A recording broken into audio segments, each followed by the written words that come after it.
안녕하세요. 저는 경기 과천에 거주 중인 30대 중반 여성입니다. 얼마 전 결혼을 약속한 남자친구와 헤어지고 파혼의 아픔을 겪었어요.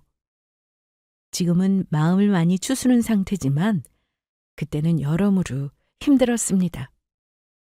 단순히 헤어진 것도 힘들지만 준비 중인 결혼을 다 취소하는 것도 보통 일이 아니더라고요. 그래도 헤어지기를 잘했다는 생각에 다시 힘내서 지내고 있습니다. 결혼해서 그런 집안과 엮이느니 차라리 파혼의 아픔을 겪는 게 현명하겠더라고요. 이번 기회에 정말 뼈저리게 느꼈습니다. 결혼은 결코 사랑만 가지고 할 수는 없는 거라는 걸 확실하게 알았어요. 사랑하는 마음이 크다면 어떠한 역경도 함께 이겨낼 수 있으리라 생각했는데 큰 착각이었습니다.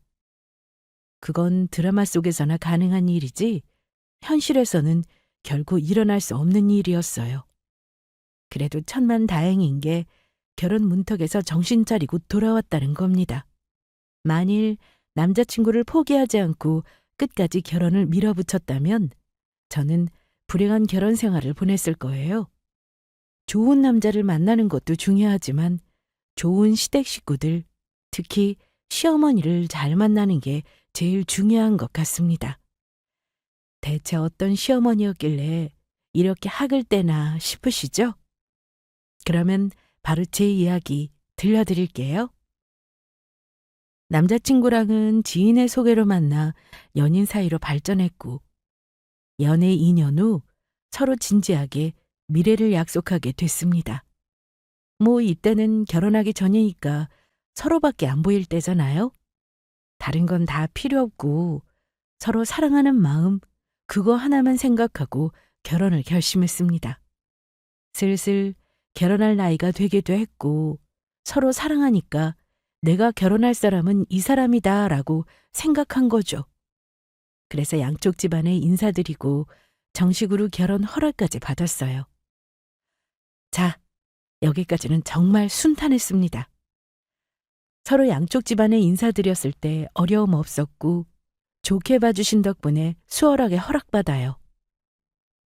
결혼 준비도 차근차근 잘 해나갔고요. 그러던 중 남자친구가 신혼집 문제로 신경 쓰는 게 보였습니다. 저 몰래 혼자서 이곳저곳 시세 알아보면서 계산기 두드리고 있었더라고요. 결혼할 때 많이들 겪는 어려움은 바로 신혼집 마련일 겁니다. 저희도 각자 모아놓은 돈으로 결혼 준비를 시작했지만 가장 큰 게 바로 신혼집이잖아요. 남자친구 역시 대충 신혼집을 알아보면서 현실을 제대로 경험하게 됐다고 했습니다. 매달 갚아야 할 대출금 생각에 벌써부터 허리가 휘는 느낌을 받았다고 했죠. 그 말을 들으니 혼자 스트레스 받고 신경 쓴 남자친구에게 미안했습니다. 그리고 괜스레 마음에 찔리더라고요. 사실 저는 남자친구처럼 신혼집 장만에 큰 스트레스를 받지 않았습니다. 왜냐고요? 저한테 둘이 살만한 집이 있었기 때문이죠. 이 부분은 남자친구에게 말하지 못한 저만의 비밀이었습니다. 연애를 시작하고 결혼을 결심한 뒤 본격적인 준비에 들어갈 때까지 제 앞으로 아파트가 한 채 있다는 걸 숨기고 있었어요. 처음에는 남자친구랑 결혼할지 안 할지 확실하게 모르니까 안 한 것도 있지만 결혼을 결심한 이후부터는 말할 타이밍을 놓쳐서 언제 말해야 하나 시기를 보고 있었습니다. 여태 숨기고 있었다고 이상하게 오해할 것 같아서 걱정되는 부분도 있었거든요. 그런데 저 몰래 혼자 신혼집 알아보다가 스트레스 받은 걸 알게 되니까 괜히 말하기도 망설여지더라고요.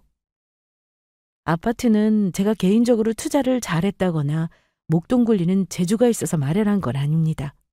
순전히 운이 좋았죠. 할아버지 할머니를 잘 둔 덕이라고나 할까요? 친가 쪽이 나름 잘 사는 편이었습니다. 할아버지 할머니 앞으로 땅이 꽤 있었거든요. 두 분 돌아가시면서 가지고 계신 땅을 물려주셨는데 제가 또 유일한 손녀딸이라서 그런지 많이 챙겨주고 싶으셨나 봐요. 생각지도 못하게 큰 땅을 물려받게 됐고, 나중에 그 땅이 개발되면서 돈을 많이 벌게 됐어요. 그냥 은행에 넣어놓고 차곡차곡 이자 받아 먹어도 되지만 부동산 투자도 나쁘지 않을 것 같아서 집을 한 채 샀습니다. 그걸로 월세 받으면서 짭짤하게 부수입을 벌었고요.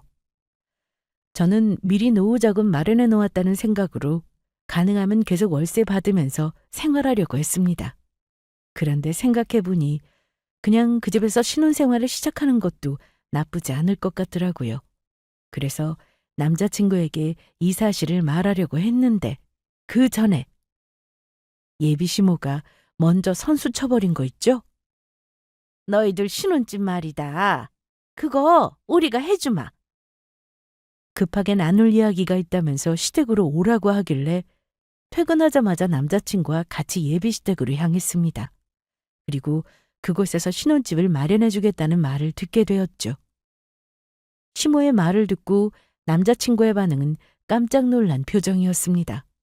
그 반응을 보니 전혀 모르고 있었다는 걸 알 수 있었어요. 남자친구는 집이 한두 푼도 아닌데 정말 마련해 줄 수 있냐면서 진지하게 물었습니다. 그러자 예비 시모는 신중하게 고민하고 내린 결론이라고 했고, 마련해 줄 능력이 있으니까 해주는 거 아니겠냐고 했어요. 신혼집 알아본다고 한 다음부터 집값이 만만치 않다고 속상해 했잖니. 집 마련하기도 전에 대출금에 이자 갚을 걱정부터 했고, 그걸 보니 부모로서 뭐라도 도와줘야 하는 거 아닌가 싶더라고. 보태줄 능력이 안 된다면 불가능하겠지만 우리가 또 그 정도는 아니라서 도와주기로 결정했어. 다른 사람도 아니고 내 새끼인데 그깟 집 한 채 못 구해주겠니? 그러니까 아무 걱정하지 말고 엄마 아빠만 믿어. 우리가 적당한 곳으로 너희 둘이 살 신혼집 딱 구해줄 테니까. 정말? 그럼 우리야 좋지. 안 그래도 집값이 만만치 않아서 어떻게 해야 하나 고민하던 중이었어. 그런데 엄마랑 아버지가 이렇게 도와주신다면 더 이상 걱정할 필요 없겠네. 엄마, 아버지, 정말 감사해요. 예비 시부모님이 대신 신혼집을 구해준다는 말에 남자친구의 얼굴은 활짝 폈습니다. 요즘 결혼할 때 대출 끼는 건 기본이잖아요. 그만큼 집값이 만만치 않으니까. 또 물가랑 이자까지 날이 갈수록 오르고 있잖아요. 제자리 걸음인 건 월급뿐이죠. 다 대출 있고 마이너스인 세상에서 빚 없는 사람은 당연히 최고입니다. 엄청 돈이 많지 않아도 빚만 없으면 그것만으로도 진짜 잘 살고 있는 거예요. 그런데 시댁에서 대신 신혼집을 마련해 준다니 남자친구 입장에서는 얼마나 솔깃하겠어요? 안 그래도 대출금 갚을 생각에 벌써부터 허리가 휘는 것 같다고 생각하고 있었는데 그 말을 들으니 마른 하늘에서 떨어진 단비 같지 않겠어요? 더군다나 결혼은 신혼집 구하는 거로 끝이 아닙니다. 대출금과 이자 갚아야 하고 나중에 애 태어나면 또 돈이 무진장 많이 들어가잖아요. 그걸 생각하면 한 푼이라도 나가는 돈을 줄이는 게 현명하니까 남자친구는 예비 시부모님의 도움을 덥석 받아들였습니다. 자, 남자친구의 고민은 해결됐지만 문제는 저였어요. 저는 아직 남자친구의 예비 시댁에 아파트가 있다는 걸 밝히지 않은 상황이라 이걸 어찌해야 하나 고민됐습니다. 뭘 그런 걸 고민하고 그래. 그냥 말하지 말고 가만히 있어. 솔직히 돈 굳고 좋잖아. 너는 계속 지금처럼 월세 받고 살면 되는 건데. 요즘 부부들 결혼해서 돈 관리 각자 한다더라. 남편 몰래 딴 주머니 차고 있으면 좋지 뭘 그래? 이런 제 고민을 친한 친구와 엄마에게 털어놓았는데 다들 하나같이 그냥 비밀로 하라고 했습니다. 저는 그러다 나중에 알게 되면 얼마나 배신감이 들어하겠냐고 괜히 오해할까봐 걱정된다고 했더니 나중에 잘 이야기하면 문제 없을 거라고 했습니다.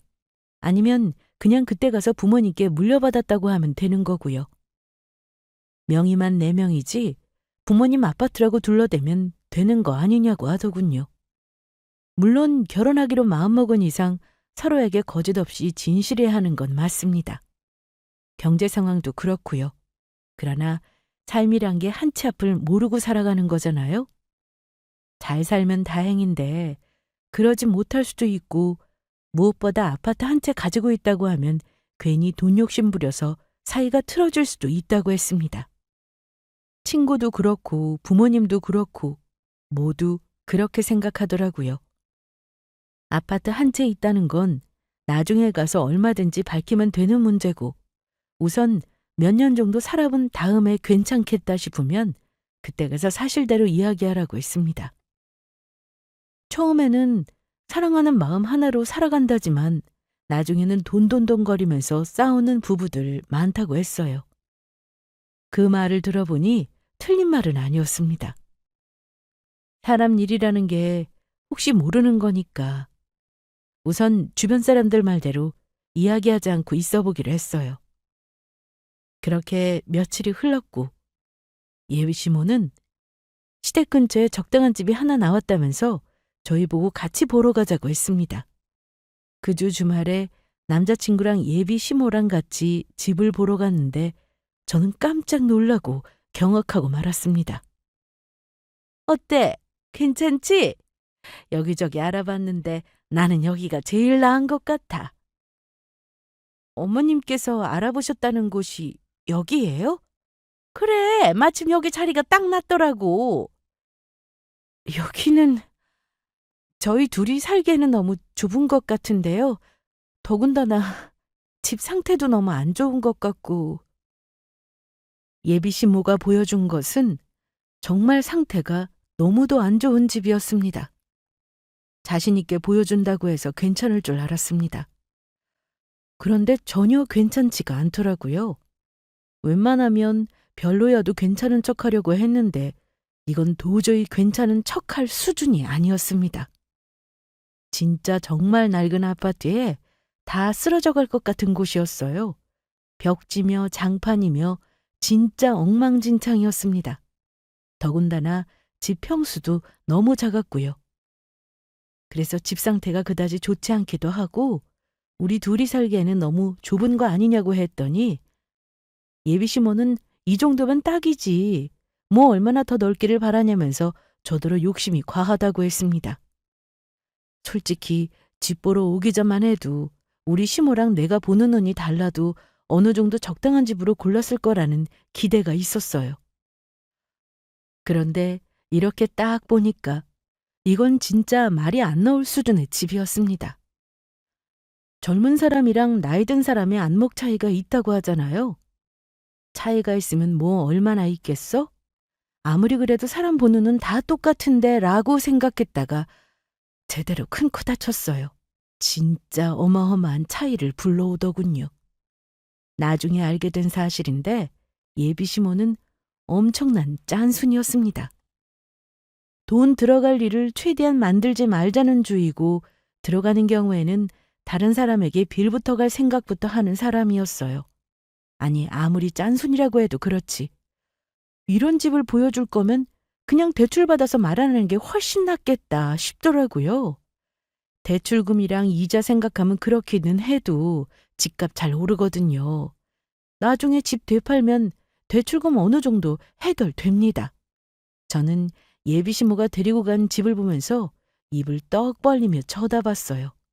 이곳저곳 살펴봐도 여기서 신혼집을 차리고 싶지 않았습니다. 그러나 예비 시모는 아주 확고하더군요. 본인이 우리 신혼집 마련해 주려고 안 다녀본 부동산이 없다고 했습니다. 진짜 많이 알아봤는데 그중에서 여기가 제일 낫다고 하더라고요. 본인 마음에 쏙 드는 곳이라면서 제게 좋지 않냐며 긍정적인 반응이 나오기를 재촉했습니다. 적당한 구석이어야 대충 신용이라도 할 텐데 너무 별로라서 말이 잘 안 나오더라고요. 그래도 이런 곳에 신혼집을 차리기에는 너무 아닌 것 같아서 집 상태를 지적하며 계약하기에는 어려울 것 같다고 했습니다. 그리고 진지하게 얼마냐고 물어봤더니 글쎄 1억이라고 하더군요. 집 구해보신 분들이라면 다 아실 거예요. 우리나라 집값 만만치 않잖아요? 전셋값은 아주 하늘을 치솟고 있고요. 그런데 1억으로 전셋집을 구한다고요? 진짜 기가 차서 헛웃음이 다 나왔습니다. 그럼 그렇지.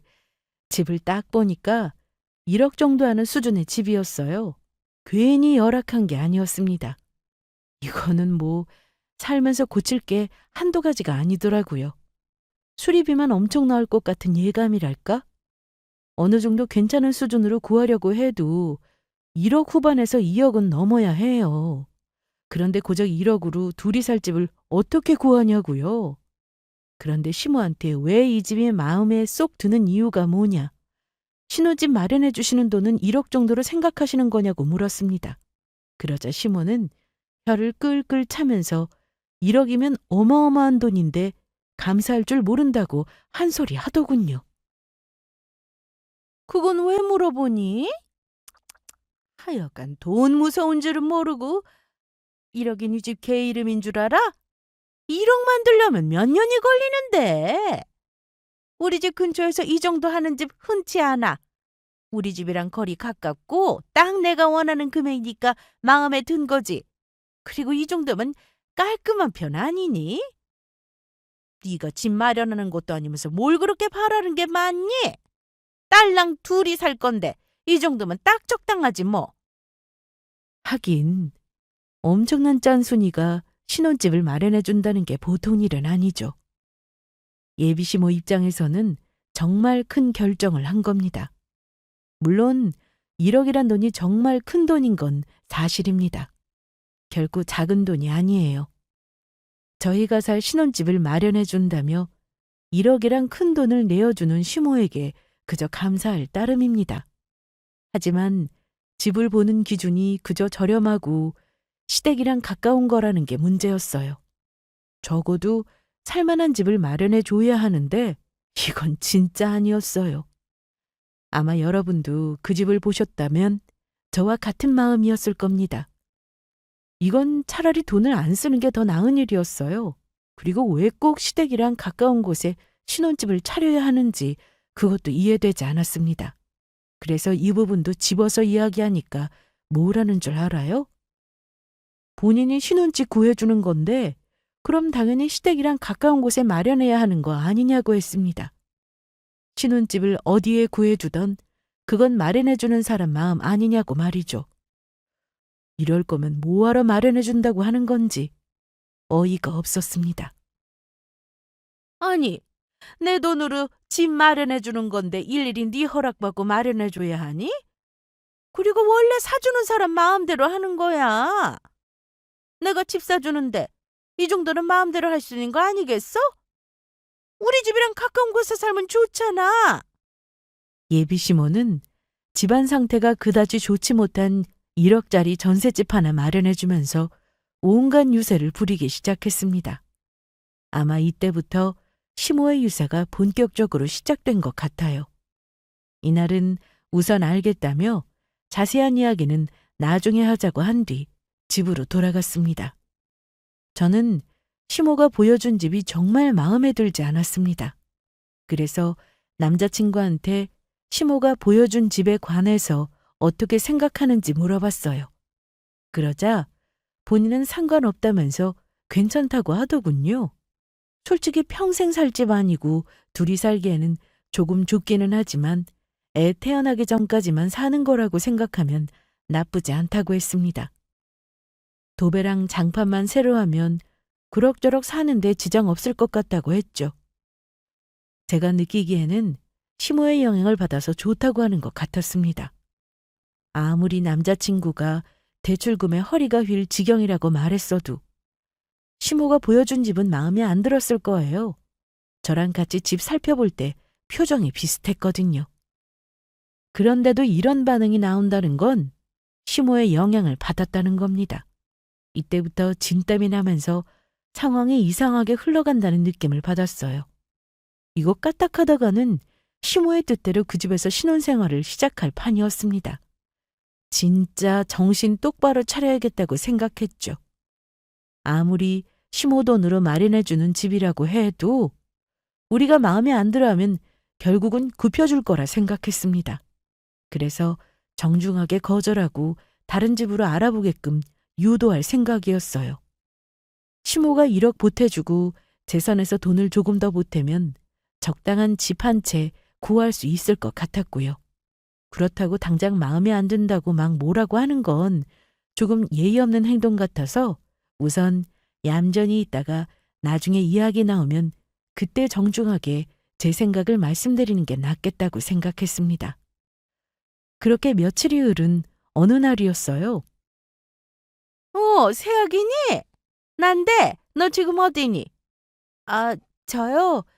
저 퇴근하고 집에 가는 길이에요. 그래? 그럼 잘 됐네. 집에 가는 길에 잠시 우리 집에 들러라. 네가 해야 할 일이 조금 있어. 오는 길에 마트 들러서 필요한 것도 좀 사오고. 제가요? 무슨 일인데요? 글쎄, 그건 와보면 알아. 아무튼 얼른 와라. 마트에서 살 거는 문자로 보내놓을게. 그럼 이따가 보자. 퇴근하고 집에 가는 길, 난데없이 시모에게 전화가 왔습니다. 무슨 일인가 싶어서 받았더니 대뜸 본인 집으로 와보라고 했어요. 저더러 도울 일이 있다고 하면서요. 대체 내가 도와줄 일이 뭐지 하며 궁금증이 들었습니다.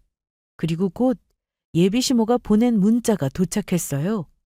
살펴보니 과일이랑 채소 몇 가지가 적혀 있더군요. 대체 뭐 때문에 이런 걸 사와달라고 하는 걸까? 너무도 궁금했지만 우선 빨리 오라는 말에 서둘러 장을 보고 예비 시댁으로 향했습니다.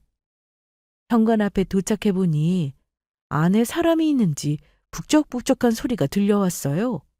아니나 다를까 거실에 예비 시모의 지인으로 보이는 사람들이 여러 명 모여 앉아 있었습니다. 저는 간단히 인사드렸고 예비 시모의 손에 이끌려 주방으로 향했죠. 예비 시모는 제게 앞치마를 턱 넘겨주며 주방에서 일을 좀 도와달라고 했습니다. 그래서 저는 대체 뭘 도와줘야 하는지 거실에 앉아있는 저 많은 사람들은 누구인지 물어봤어요. 그랬더니 오랫동안 알고 지낸 지인들이고 1년에 한두 번씩 모임을 갖는데 이번에 본인 집에서 모이기로 했다더군요. 예비 시모는 지인들 도착하기 전에 미리 음식을 준비해 놓아야 하는데 일정이 있어서 늦어졌다며 제게 음식 준비하는 걸 좀 도와달라고 했습니다. 부족한 재료를 제가 사왔으니 됐고 대충 손질해 놨으니 끓이고 볶고 데우면 된다고 했어요.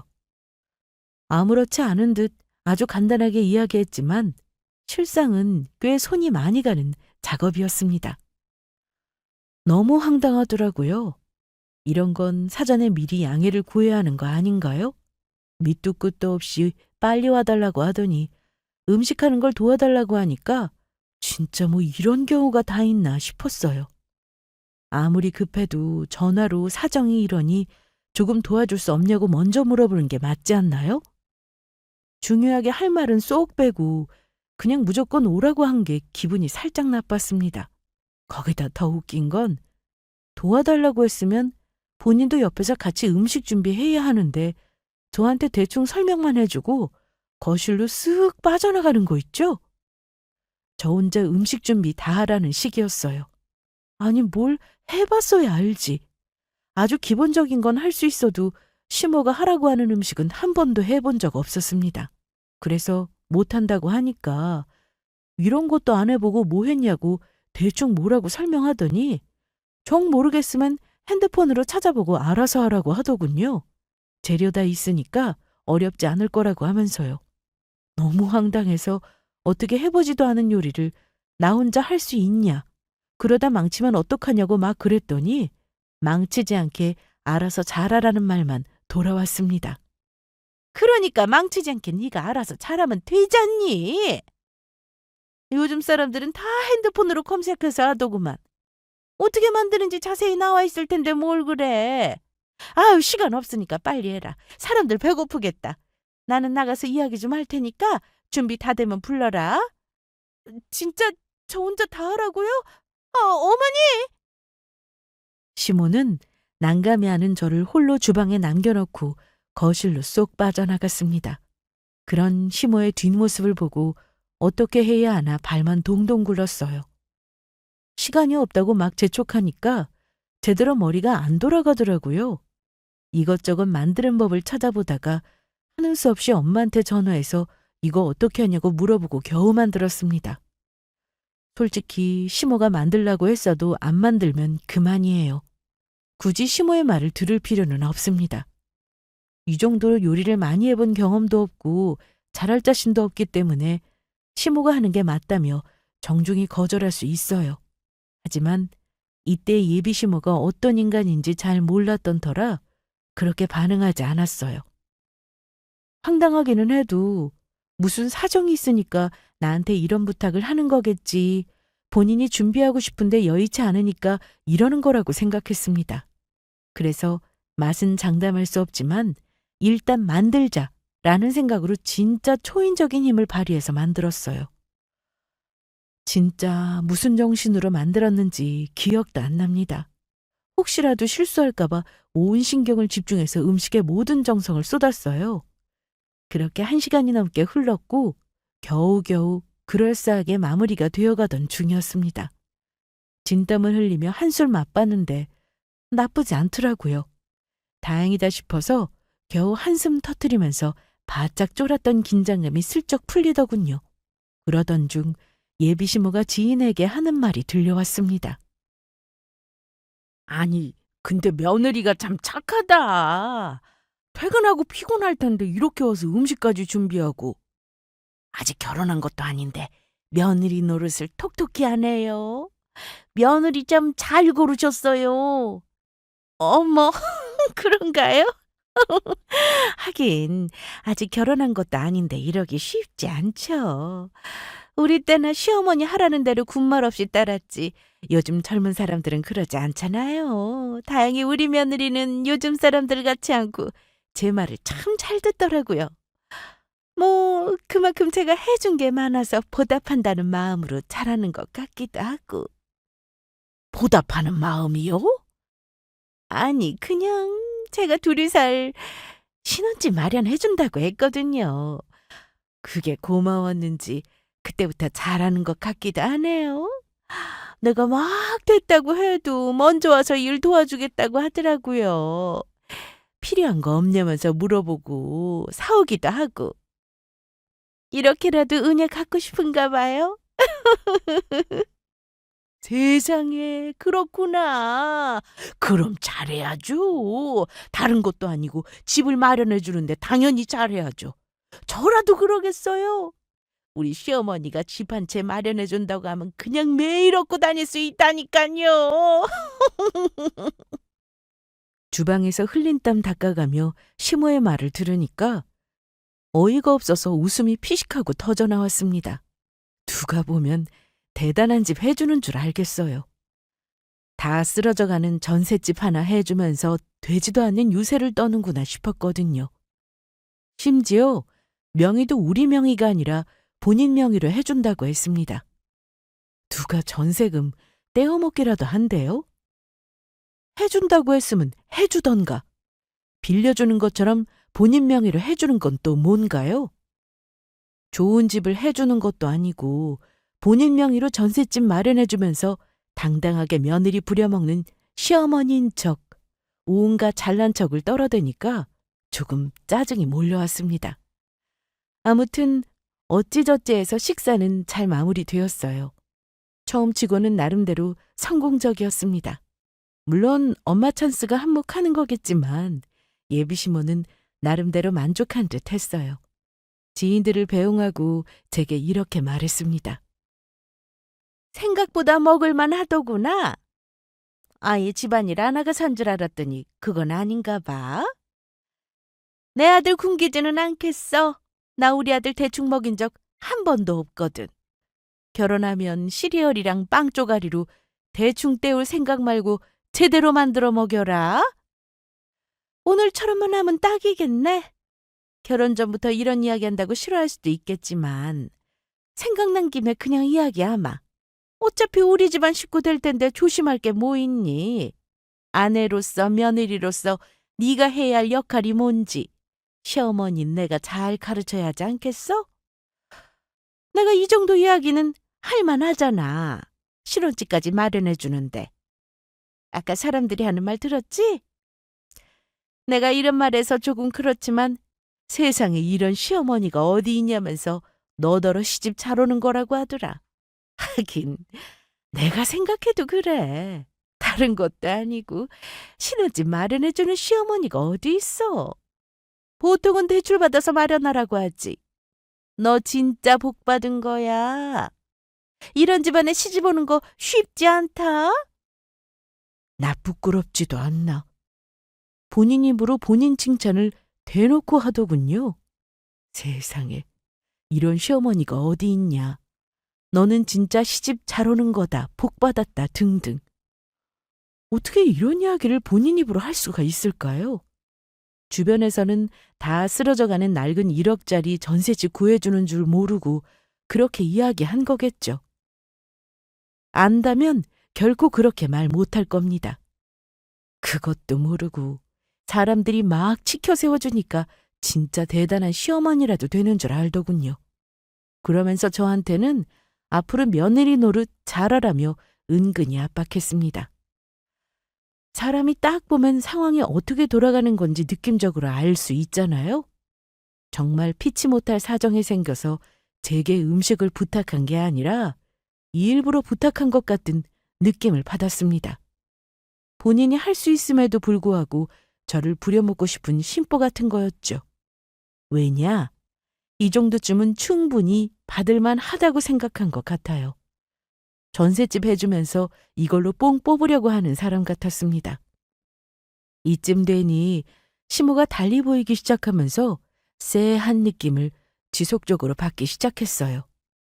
되지도 않는 집을 보여주면서 고집 피우는 것도 그렇고 꼭 본인 집에서 가까운 곳에 신혼집을 얻으려고 하는 것도 그렇고 결혼하면 시모의 간섭이 만만치 않을 것 같다는 예감이 팍 들었습니다. 슬슬 이게 맞는 걸까?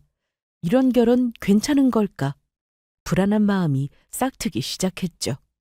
그 전부터 이런 사람이라는 걸 알게 됐다면 좋았을 텐데 연애 기간 내내 시모는 본인의 진짜 모습을 보여준 적 없었고 감쪽같이 숨겼습니다. 좋은 사람인 척, 인자한 척 굴면서 철저하게 숨겼어요. 결혼할 날 얼마 안 남았고 곧 있으면 이 집안 며느리 될 테니 더 이상 연기할 필요 없이 본인의 모습을 서서히 드러내더군요. 이뿐만이 아니었어요. 이 정도는 시작에 불과했습니다. 제 돈을 본인 돈이라고 생각한다고 해야 할까요? 아니, 그냥 저를 본인의 지갑으로 여기기 시작했습니다. 저한테 툭 하면 연락해서 이거 사와라 저거 사와라 시키는 게 많아졌고 보험비랑 전기세 등 아주 당당하게 대신 내라고 이야기까지 하더라고요. 아직 식도 안 올린 며느리에게 이런 말하는 예비 시어머니 본 적 있으세요? 저는 정말 본 적도 없고 들은 적도 없습니다. 예비 시모의 입장은 이러했어요. 저희 대신 신혼집 마련해 주니까 이런 식으로 은혜를 갚아라 뭐 이거죠. 여기서 또 웃긴 건 신혼집에 저 혼자만 사는 거 아니잖아요? 남자친구랑 같이 살 건데 제 돈만 노린다는 게 문제였습니다. 자잘한 건 제 지갑을 통해서 해결하려고 하는 그 심보가 아주 비열했어요. 말도 안 되는 요구를 해대니까 참다 대체 나한테 왜 이러냐고 시모한테 따지고 들었습니다. 정말 상황이 어려워서 도와달라고 말하는 거라면 이해하겠지만 그런 게 아닌데 당연하다는 듯 지갑 열라고 하니까 불쾌하다고 했어요.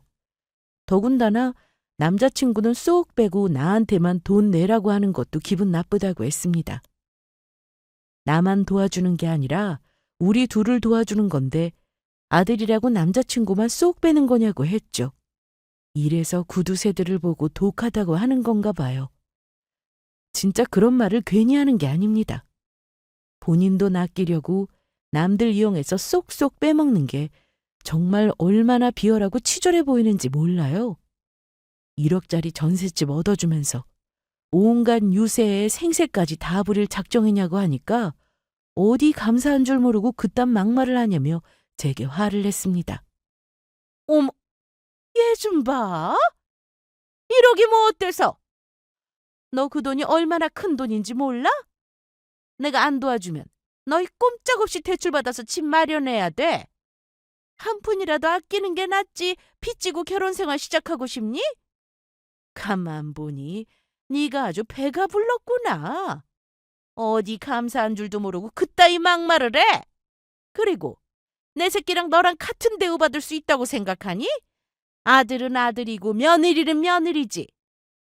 나는 네가 고마워하지는 못할 망정 이런 못된 생각 가지고 있을 줄은 꿈에도 몰랐다. 남들한테 물어봐. 신혼집 마련해주는 시어머니가 몇 명이나 있는지. 복에 겨워서 아주 호강을 하고 있다고 할걸? 이런 시어머니, 이런 시댁에 납작 엎드리고 감사하게 생각하라고 할 거다. 내가 너희 살 신혼집 마련해준다고 1억이라는 큰 돈을 쓰는데 너는 고작 이깟 돈 몇 푼 쓰는 게 그렇게 아깝지? 사람이 염치가 있어야지. 내가 돈 내라고 하기 전에 네가 먼저 필요한 거는 없으시냐? 이런 건 제가 대신 결제하겠다. 뭐 이렇게 생각 있게 굴었어야 할 거 아니야. 내가 해주는 돈에 비하면 얼마 되지도 않는구만. 이걸 아까워하면 안 되지. 시모의 말을 듣고 일반적인 사람이 아니라는 걸 절실하게 깨달았습니다. 보통 사람이라면 이렇게 생각 안 하거든요. 어떻게 이렇게 생각할 수 있지? 감탄을 넘어서 신기하기까지 했습니다.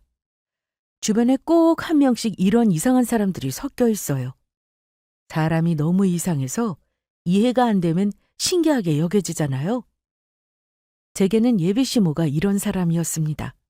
그전부터 느낀 쎄한 느낌에 결혼을 해도 되는지 망설여졌는데 이참에 확실하게 정신을 차렸어요. 이런 사람과는 되도록 엮이지 않는 게 현명하다는 것을 말입니다. 모르면 몰랐지 아는 이상 할 수 있는 한 빠르게 손절해야 합니다. 남자친구를 사랑하지만 도저히 이런 시어머니를 감당할 수는 없었어요. 여러분은 이런 제 마음을 이해하실 거라 생각합니다. 여기서 또 살짝 소름 돋는 건 남자친구의 반응이었어요. 예비시모가 이렇게 나오면 중간에서 남자친구가 잘 해결해줘야 하는데 어떠한 액션이 없었습니다. 그냥 가만히 방관한다고나 해야 할까요? 딱히 시모 편을 들지도 그렇다고 제 편을 들지도 않았어요. 그래도 누군가의 편을 들어야 한다면 저보다 시모를 더 생각하는 것 같았습니다. 안 봐도 뻔하죠. 시모한테 꼼짝 못하는 아들 같았어요. 이런 사람과의 결혼은 100% 불행할 게 뻔합니다. 결혼을 생각하니까 사랑하는 마음은 크게 중요하게 여겨지지 않았어요. 이래서 결혼은 현실이라고 하는 거겠죠? 한동안 저 혼자서 심각하게 고민했습니다. 감정에 치우쳐 해결하는 것보다 신중하게 생각하고 결론 내리고 싶었어요. 거의 파혼을 정해둔 상태였지만 조금은 혼자 생각 정리할 시간이 필요했습니다. 마침 곧 있으면 명절이기도 해서 연휴 동안 진지하게 생각해야겠다 싶었어요. 그렇게 저는 명절 연휴를 맞이하게 됐고 부모님과 함께 큰 집으로 향했습니다. 그곳에서 가족들과 음식 준비도 하고 맛있는 것도 먹으며 모처럼 즐거운 시간을 보냈어요. 그러던 중 남자친구가 명절인데 본인 집에 들러서 부모님께 인사드려야 하는 거 아니냐고 했습니다. 또 시모가 제게 하고 싶은 말이 있다고 하더라고요. 원래는 명절 끝나고 남자친구를 만나서 그만 만나자고 전할 생각이었는데 시간 끌어서 좋을 게 뭐가 있나 싶기도 하고 남자친구 통해서 파혼을 전하기보단 직접 찾아뵙고 말씀드리는 게 낫겠다 싶더라고요. 겸사겸사 저한테 할 말이 있다고 하니까 모인 김에 말하는 게 좋을 것 같았어요. 그래서 알겠다며 명절날 당일 저녁에 예비시댁으로 향했습니다. 그러자 예비시모는 단기는 기색 하나 없이 잔뜩 심통난 표정으로 이렇게 말했어요. 이제 오고 아주 잘하는 짓이다. 나는 어제부터 대체 네가 언제 오려나 목 빠지게 기다렸지 뭐니. 저를요? 왜요? 왜기는? 우리 집안 며느리가 될 사람인데 당연히 명절 전날 와서 음식 준비하는 거 도와야 하는 거 아니야? 그건 며느리가 됐을 때 해당되는 이야기고요. 저희 아직 시가 안 올렸어요. 뭐라고? 그래서 지금 잘못한 게 없다. 뭐 이거야? 식만 안 올렸지. 어차피 곧 결혼할 텐데 미리 며느리 노릇하면 뭐 어때서? 저번에는 되지도 않은 소리로 대들지를 않나? 명절날 시댁 무시하질 않나? 요즘 아주 마음에 안 들어 죽겠어. 너 이런 식이면 신혼집이 뭐고 없던 일로 해야겠다. 서운하게 생각할 거 없어. 넌 이제 우리 집안 며느리 될 애야. 죽어도 우리 집안 귀신으로 남는다고? 그럼 당연히 시댁부터 챙겨야 하는 거 아니니? 명절 전에 준비하는 거 도와주면 얼마나 좋아. 오늘도 봐. 그래도 명절인데 빈손으로 오는 게 말이나 되냔 말이야. 네가 이런 식으로 나오는데 뭐 예쁘다고 신혼집을 해주니? 그래요. 그럼 해주지 마세요. 어머님이 마련해주지 않으셔도 제 힘으로 신혼집 구할 수 있어요. 어? 너 지금 내 앞에서 뭐 하자는 거니? 잘못했다고 싹싹 빌어도 모자를 파네. 괜한 객기 부리는 거야? 너 진짜 안 되겠구나. 대출 받아서 집 마련할 모양인데 그거 다 네가 알아서 갚아. 우리 아들한테 반씩 부담하자고 하지 말고. 너 때문에 벌어진 일이니까 네가 다 책임져야지.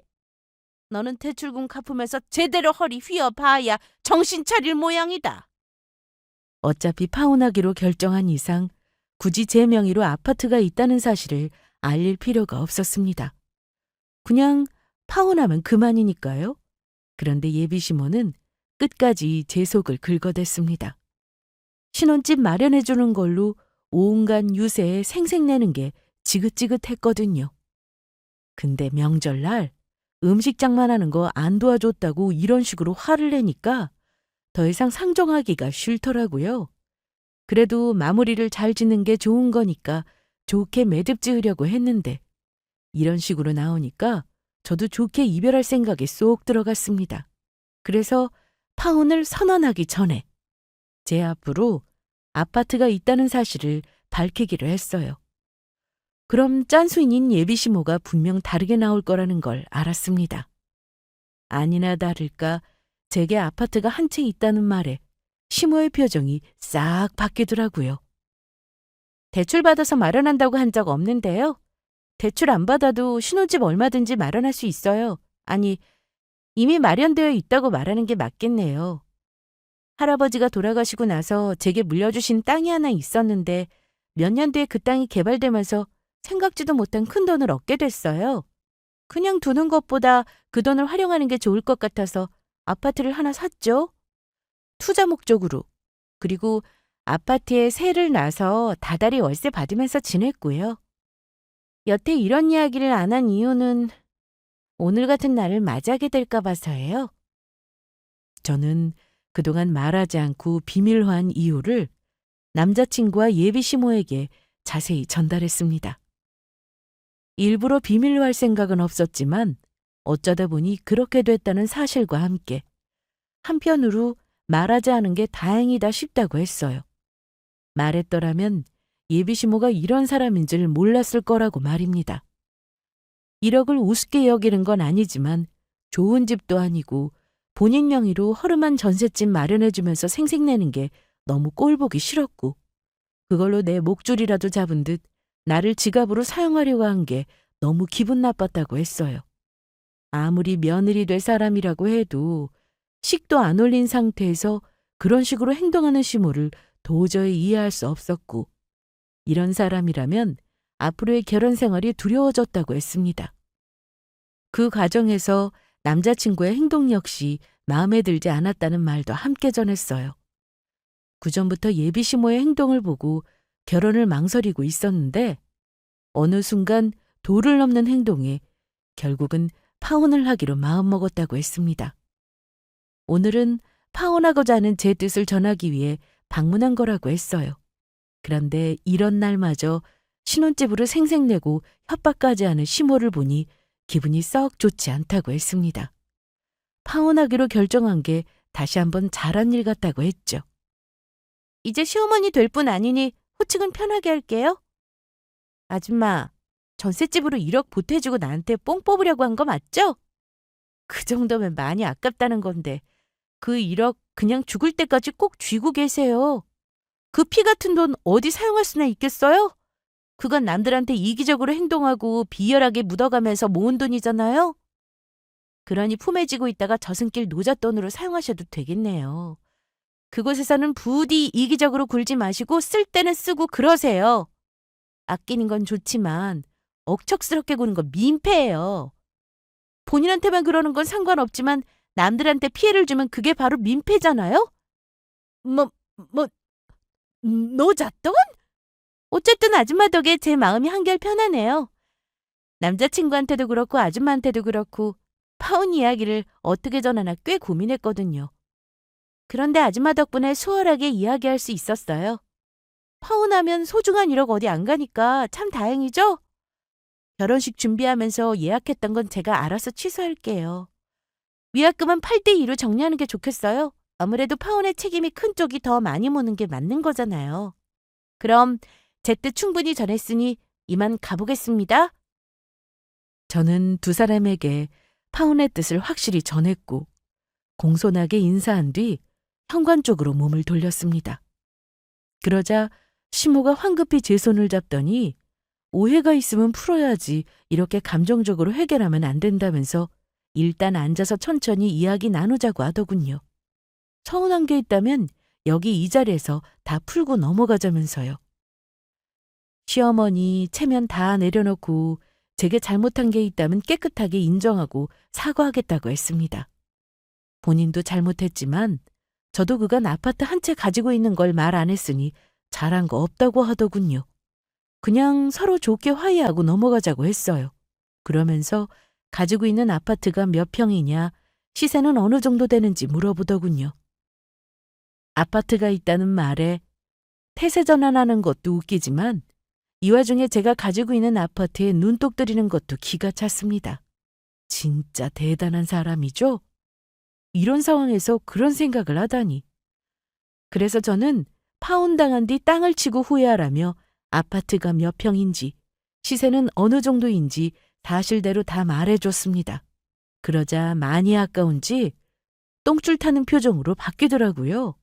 제게 더 굽실거리면서 미안하다고 사과했고 어떻게든 타일러서 다시 잘해보려고 했어요.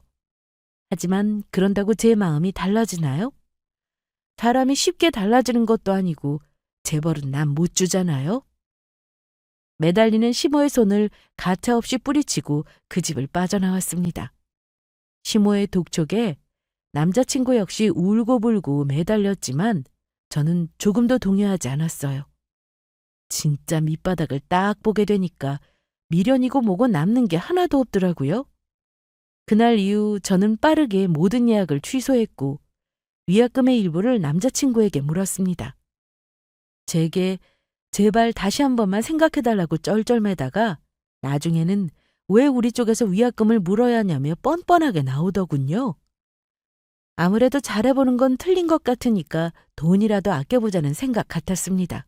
그래서 하는 수 없이 소송으로 이어지게 됐고 제가 제시한 것보다 더 큰 금액을 물어내게 됐습니다. 본인 무덤 본인이 판 꼴이죠. 아무튼 일은 그렇게 마무리됐어요. 진짜 다시 생각해봐도 파혼하기를 참 잘했다는 생각이 듭니다. 진짜 결혼은 신중한 거예요.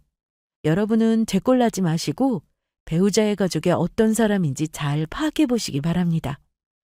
그럼 지금까지 저의 긴 사연을 들어주셔서 감사합니다.